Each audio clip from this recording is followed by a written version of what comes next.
Татарстанның халық язучысы, драматург Туфан Ғабдулла улы Миңнуллин 1935 елның 25 августында Кама Тамағы районы Улы Мәратхужа ауылында хисапчы гаиләсендә дөньяга килә. Оның әтисе чыгышы белән Казаннан була. Үз заманында драматург Гафур Улахмәтовтан белем ала. Тукайны якыннан күреп белә. Иҗади тирәлектә тәрбияләнгән Ғабдулла шигырьләр, әкиятләр яза. Улы Туфанга да кечкенәдән әдәбиятка һәм сәнгатькә мәхәббәт уята.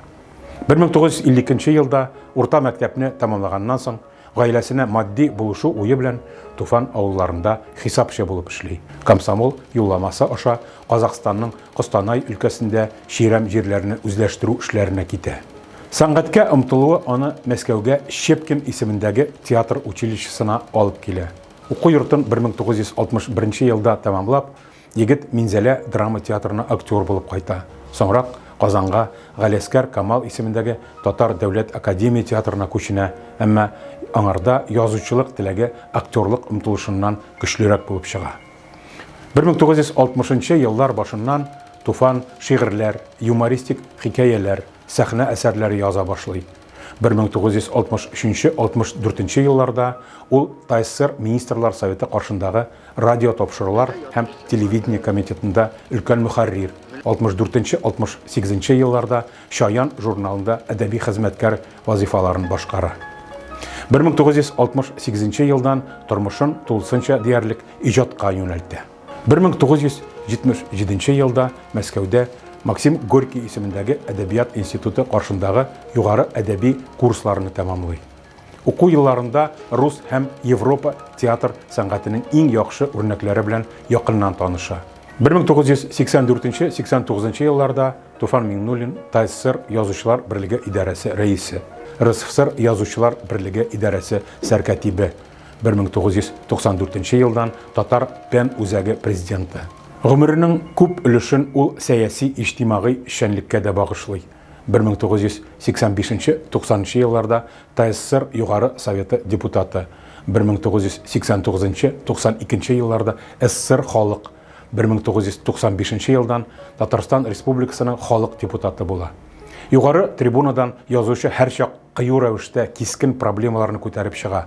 Милләтне, телне, сәнгатьне саклап калырга кирәклекне ассызыклый. Бу сыйфатлары өчен аны туры Туфан, халыкның вижданы дип атап йөртәләр. Туфан Миңнуллин драматургиясе татар сәнгатенең алтын фондына керде. Беренчеләрдән булып, аның Безнең авыл кешеләре исемле 3 пәрдәле комедиясе 1962 елда Минзәлә драма театрында уйнала. Балалар өчен язылган Азат исемле пьеса әкияте Галескәр Камал театры сәхнәсендә куела һәм тамашачыларның игътибарын җәлеп итә.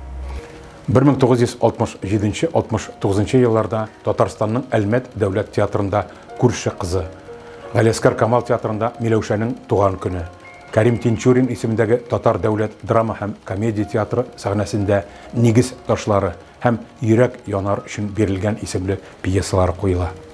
Әсәрләрендә хәзерге заманның катлаулы проблемалары һәм тарихи вакыйгалар чагылыш таба.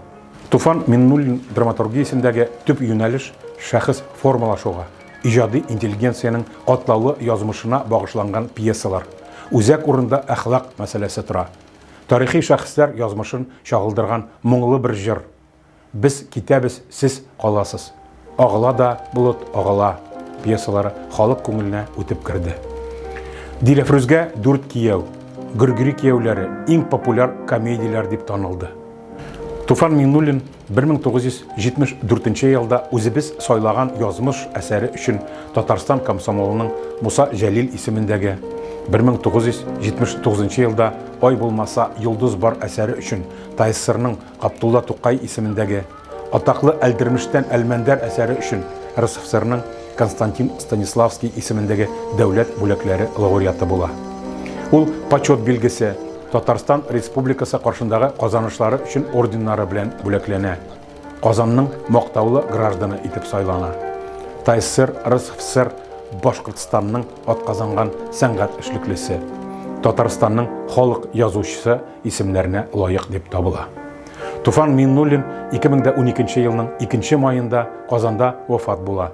Яңа татар бистәсе зиратында җирләнә. Гомернең соңгы көненә кадәр әдип актив хезмәттә булды. Һәр чак үзең тырышмасаң, берни дә китереп бирмиләр дигән карашта торды. Авылыңа сыерчыклар килсен дисәң, башта сыерчык оялары ясарга кирәк дип бу турыда образлы рәвештә язды.